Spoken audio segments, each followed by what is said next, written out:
Hello and welcome back. If you watched the last episode with Cameron Norris of Texas Best Appraisal, we learned a little bit more about the process of an appraisal. This is great stuff for a real estate agent or an investor. Today, we're going to dive in a little bit deeper and ask Cameron some hard questions that I think we're going to try to stump him. You ready? I'm ready. Cameron, thanks for joining us again. Of course. We Thank appreciate you being here, man. Sitting in the hot seat. Mm-hmm.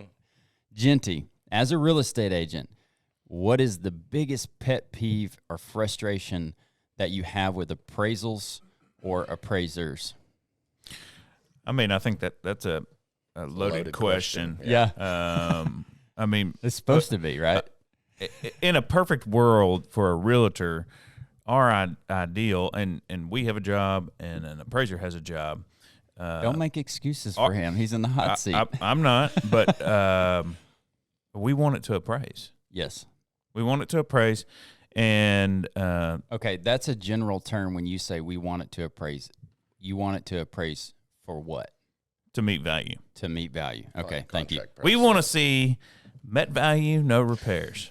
That's all we care about. Okay. Unicorns and rainbows is what it sounds That's like. right. That's right. So That- what does that lead into? Well, and that also leads into timelines. You know, I can vouch for Cameron on timelines. I don't ever have a problem. It normally comes back within a week unless it's swamped. But there are some appraisers who, and some that may be from the area and some that are not, that don't get the reports back in a timely manner. Most of them do, but I feel like the ones that are not local are the ones that are They don't getting them back late. So they don't care. It's, they're getting paid regardless. So that's kind of, I've heard some stories. So a nugget for an appraiser is like meet your timelines, right? I mean, yeah. If you're an appraiser out there, you want to be. If you're in any business. Yeah, I mean, right. If you're in a print business, hey, we'll have it in a week. Well, it's 6 weeks. I mean, I'm going to be pissed off. Yeah. Yeah, that's frustrating. But yeah, of course. I mean, we're the last, I think, main leg of the transaction. If you don't, you can't, unless it's hard money or, yeah, that's really it. I mean, they have to have an appraisal usually. Yeah. Except during the COVID craze, as I call it, with those waivers. But y'all were getting people were getting waivers for appraisals during COVID? I don't know. Who Yeah, got them, I mean, I was never contacted Right, to appraise the property because you didn't get because they got a waiver. Right. But to touch on what Genty said, coming in at value, it's my opinion. And You know the value as the appraiser, right? Of what they're looking for. Part of the form we do for federally backed transactions, FHA, USDA, just conventional Fannie Mae, it's hardwired into the form is contract analysis. What pages of the contract were sent. Usually it's the TREC 1 to 4, which is, I think, 9 pages, maybe 11. Usually it's third-party financing, lead-based paint, right to terminate due to lender's appraisal, stuff like that. Those are the main 4. But our job as appraisers is to give a credible opinion of value. We work for the lenders. Okay. So we're on the fence, here's the seller, here's the buyer, agents. Our job is to say, hey, Austin Bank, they're trying to buy this house for $350. I think it's worth $350, or I think it's worth $330. And it's not like, like I told you earlier before we were recording, I've had a lender say, here's one of your appraisals and here's another appraisal on the exact same house within a month, and they're $50,000. It was $300,000 and $350,000. And he's like, they're both excellent reports. He's like, we can't find a single thing wrong with either one of them. And I was like, that's the first time I ever heard that. It was probably 5 years into my career, and I was like, that's crazy. He's like, usually if they're that far apart, there's somebody missed something, right? That's what, 16%. That's quite a bit. So 5% is kind of the unofficial rule of thumb. But then someone asked me one day, well, what's the baseline?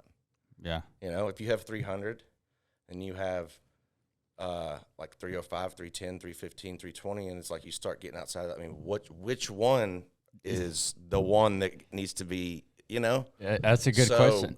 Well, What are you? What would you say your baseline? Do you? No, when I say baseline, I say no two appraisals should be outside of 5% of each Got other. you. Yeah, Got you. not of the contract price. I Got you. mean, I've appraised homes $240,000 under contract, and I Right. called the agent. I was like, "Hey, what am I missing?" He's like, "Nothing." He's like, "That's just what the seller wants, and that's what the buyer's willing to pay." That was during COVID, obviously. Yeah. Right. And he's like, "I know." He goes, I know it's not going to appraise." He's like, "So just, we'll see your opinion when it comes in." So let's give the viewers. That was the biggest. Yeah, short. that's I was like, "That's wild." That's a big deal. Let's give the viewers some context here. When an appraisal, let's say a house is listed for $1 million, and an appraisal comes in at $800,000. $800,000 is all the bank is willing to give you, and it's actually going to be somewhere between 70 and 85% of that $800,000. Whatever the gap is there, if you're buying a house and you got to have it, and in that example, you're coming out of pocket that $200,000 on top, and then whatever the gap is between what the bank's giving you, 70 to 85%. Yeah, Correct. Yeah, we say covering the difference is what I've heard a lot of lenders use because I've been applying, as I told you about my house, and there's a chance I'll have to cover the difference depending on who the appraiser is, which I have no say over. It's ever since '08 and all the controversy with all the regulations put in place, you can't, like a hard money lender can. Like I've got a couple of those, and they'll call me like, "Hey, we need this. When can you get it back?" And but they have like me and a couple others, and I asked them about that. I'm like, "Well, it's it's our money, it's our cash, it's not federally transacted." Yeah. So, but they know that we're not gonna pump out values for them. Right. Why would they want us to tell them their assets worth 300 when it's really worth 250? They're just loaning more money. I mean, they're making more interest, but it doesn't make sense. I think if the bank, you have to view this thing. If you're gonna play the game with banks, you got to understand their side of it, and that they're not going to loan out 300 for a $250,000 house, because in the off chance that goes into foreclosure, they got to get rid of it. And it's really not an off chance. I mean, you see that all the time. Yeah, people dump that. I mean, I refer to it as you don't want to be caught with your pants down, and the bank does not want to be. They want to be zero. Every bank that you bank is not going to be caught with their pants down. They want zero. I mean, look at all the bailouts and stuff. It's like they're not. They're a lot of those banks. I think, and I don't want to be ignorant because I haven't done too much research, but they want zero liability. They want to place all the liability on anyone but themselves. Even if it's written on the wall, like, "Hey, we were wrong." They're going to figure out a way to pin it. And what they're doing now, or a lot, is pinning it on appraisers, is this whole racial bias that, all of appraisers are racist. And it's like, that has really made its way into our small East Texas community yet? I would think with like local banks, I'm hoping we're not that I know about, but it's gaining like national ground because of a couple bad apples. Same thing you were saying earlier with the what were we talking about? I was just trying to think. We were talking about short-term rentals and bad like the hosts short-term, or making a bad name. Just a quick rundown. You can just Google appraisal or racist appraiser, and it'll pop up. Like, there's a few court cases. One appraiser is countersuing the people who call them racist because he deems that, and I concur with him, is the worst thing you could do to someone who runs a business is call them racist, because then all your clients are dropping you. But you lose credibility for an accusation. What happened was essentially an appraiser came in, there was a house for sale, came in at X amount. I'm not going to say numbers because I don't know. Let's say he came in or let's just say the house was for sale at 200. He came in at 150. They were a black couple. They whitewashed their home, said, "Hey, white neighbor, come show this house to the next appraiser." The next appraiser comes in and says 250. Oh, man. So he, of course, is on the chopping block for being racist. But there's so many inconsistencies with the second report.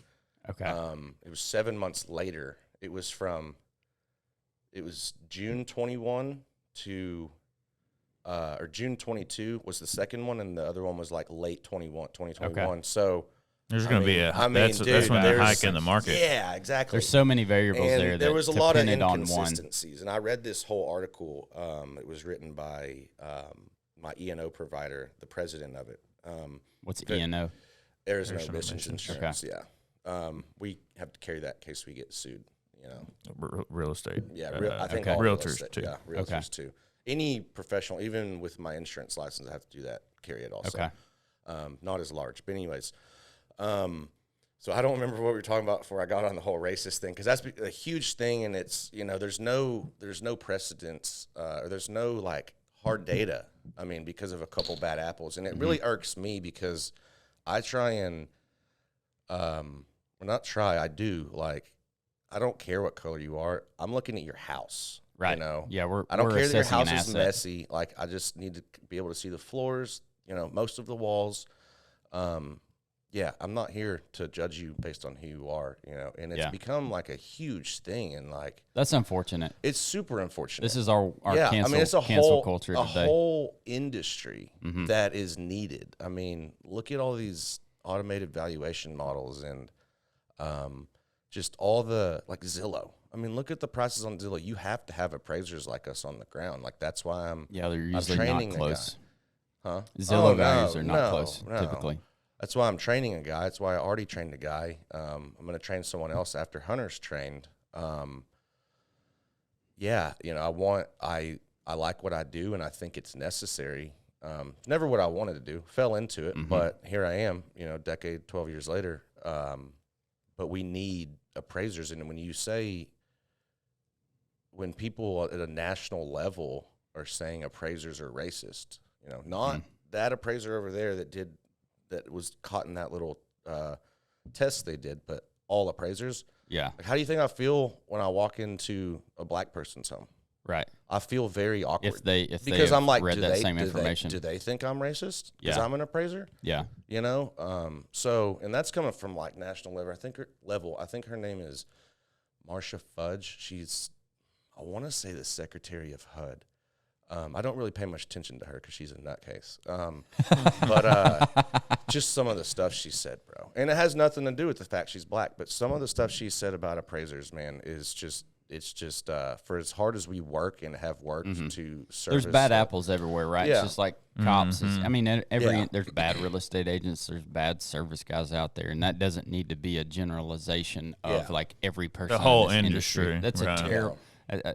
We could go down that It's path all unfortunate, day. but Yeah. you know, I think appraisers are starting to catch wind and fight back, and, you know, just start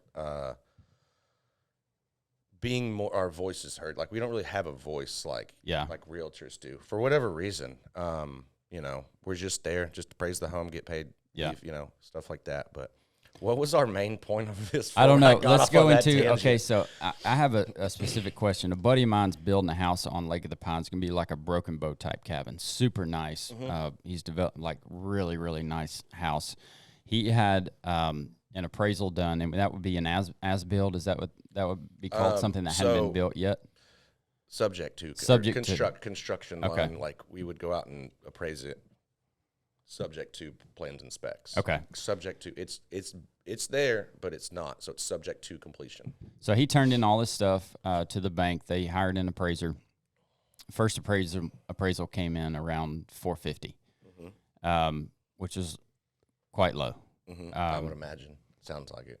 So he Today. pushed back and said, "Can we get another appraisal?" They did. Second appraisal came in at $600. What in the world could have happened between those two? Ask those two appraisers. I don't know. No, I'm asking you.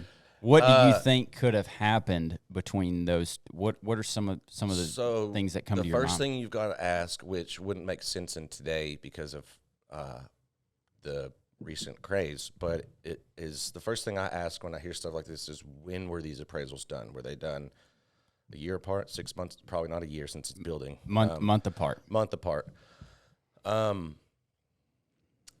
It sounds like comp selection. Okay. Comparable. When I say comp, y'all, I mean comparable. Sounds like comp selection. I don't cover any lakes anymore. I used to cover Pines. I don't cover Cherokee because it's not on the MLS, but I used to cover Pines. So If it's not on the MLS, then how do people get an appraisal? Cherokee, you got to know people. You got to know agents that work out there. Okay, gotcha. You do any work out there? I've done some work out there, and It's a different market, right? Yeah, it's its own animal, is what I've heard. I don't even want to touch it right now. Yeah, maybe in the future, but Yeah. it makes it hard with the politics. And So what could have happened? I mean, between those really two? the biggest thing that would be the comp selection. I don't see what else it could be. Okay, not even the selection. They could have chosen the same comps and made differing adjustments. Okay. How do you base your adjustments? So I knew that was coming up, but it's like I mentioned earlier, a paired sales analysis. That's where you set two houses side by side with one, usually, hopefully, one single difference. The best example is a pool. You set those side by side. You know, if you need to make any living area adjustments, hopefully no quality adjustments because those are a little harder. But then you try and get them on an even keel as far as the amenities, and then let's say the one with the pool is 220, the one without the pool is 200, and everything else is accounted for. Okay, well, there's support. A pool in that market is worth $20,000, but we usually do 3 or more of them because just one, it could be an outlier. So if you have one that's like 20, 25, and then 30, you're getting all these paired sales analysis that say pools worth 20, one's worth 25, one's worth 30. You're just going to go in the middle. Usually go with the middle, and it, you got to take into account like gunite versus vinyl lined, which there's a difference, but it's hard to unless you've got like pools like. As an appraiser, are you putting a pool at your house that you're building? Well, the wife wants one, so will I it guess return? So. If you spend $75,000 on that pool, will it return? We're not putting one right off the bat. No, typically, I mean, I've seen them. I've seen them come back with full value. Okay. I always tell people I've seen them zero value on like 600,000 homes. Like I've like multiple paired sales analysis, and I'm like, what? This pool ain't adding nothing. Yeah. But you dig a little deeper, and you can find. That's what they say when they build a pool. Dig a little deeper. Dig a little deeper. Yeah. Put a few more dollars in there. there. But no, typically it's anywhere from like 50 to 75% of like the value. I mean, like a vinyl line pool, in central Longview, let's just say off Balsam, vinyl line, 15, 20 grand. Okay. That's typically what I see. Which is what it cost to build it 20 years ago. 20 years ago. Exactly. Now it's probably 45, 50 if I had to guess. A vinyl lined pool, just replacing the liner is about $5,500 now. Yeah, it's about $5,000. Yeah, that's what I usually get. Vinyl was replaced $5,000. But on those two appraisals, on the 450 and 600 grand at Pines, you said Pines, right? Not Cherokee. Yeah, Pines. At Pines, it's either differing comparables or differing adjustments. Okay. What recourse as a real estate agent or investor do I have if besides going back and asking for another appraisal, if it comes back and you're like, there's reconsideration of value. That's what we're saying. We're asking the bank for reconsideration. An ROV. So what that is, and most of the time they're not as formal as they should be. Like there's a process you got to go through. Like you have to submit what comparables what sales you think are most comparable, and then at least for Fannie Mae, you have to write an explanation why each of those sales is more superior than the sales in my report. And if I'm busy and the lender sends one of those and it doesn't have that explanation, I'm going to say, hey, and I have it like pulled up, just like the PDF. I just keep it open and I just copy that. I couldn't name the section and all that, but I just copy it and say, there needs, if I'm going to abide by all your stipulations, like I need, and then so what I'll do is I'll look up those sales, and I'll see if they're more, if I deem them comparable. But most of the time, if they're not in the report and they're within the defined market I chose, like I've already looked at it and decided, this is why it's not comparable. Okay. A lot of the times I have that in my software. It's called Total. There's a notes, and I'll put, MLS number, yada, yada, not comparable, estate sale, or, has pool and shop. We have nothing. So, and you can compare something with the pool and a shop to something that doesn't. You absolutely have to. Yeah. They're not too hard to extract. Because no house is most houses are not cookie cutter, right? Like they're like people. Like every one of them has something different. So well, and I think a part of the problem is there's a problem. And appraisers, what appraisers don't realize a lot of times is let's say that I went to this listing appointment today, okay, and it was this building, and it took you 3 months to decide. And 3 months to decide to buy it? just to list it. Oh, gotcha. Okay. And then it took me another year to sell it. You know, I may have looked at something totally different than what it is now. I don't know that every appraiser. Wait, I'm confused. What do you mean totally different? So comp wise. Oh, yeah. I've seen that. I've seen that happen. You're pulling comps to see what you need to sell it running for. a CMA, yeah. Right, I'm running a CMA, and then the CMA is totally out of whack. Okay. You know? It would be out of date at that point. Right. Yeah. So I think, and I think that also falls back on if we're gonna do that and tell people, because I need to be informing my clients the best way possible, and the best way possible to do that is probably to tell them, hey, we need to rerun comps. I told you 270. It could be 250 now. Yeah. Yeah, But and I think that's something. Once you tell a person a number, it's hard to get them off of it. People get locked in. I've heard that from multiple agents. Cameron, you're building a house right now. This is the last thing we're going to get into. You know, you said you're nervous, but you know how this thing's probably going to appraise. Mm-hmm. You should be close. I mean, I've already done research on it and stuff. Okay. You know, and that's might not get appraised for 2-3 more months. Okay. Know? Who knows what's going to happen? What are you doing? You said the main adjustments are square feet and big things like pulls and shops and quality. Obviously Quality macro, and condition, right? yeah. Quality. What are some little things as a builder or a rehabber that are going to return the most value to me? Say on a new build or a rehab, like what can I do to the house? What can I put into it? So, what's happened a lot, I even talked to my brother about this. My brother is an appraiser also. He owns Professional Appraisers of Texas. We've come in low a lot on custom construction because we can't extract an adjustment that the market is paying for premium. I mean, you've got to go through, and we do. It's sometimes there's something about them that's not comparable. But you've got to go through. For instance, what I wanted to build my house for, what I went and picked out, I didn't think I had expensive taste. But apparently Nobody does till they start building. Apparently, when I saw those bids, I was like, good Lord. And so we're having to go back and redo it with different subs, which is fine.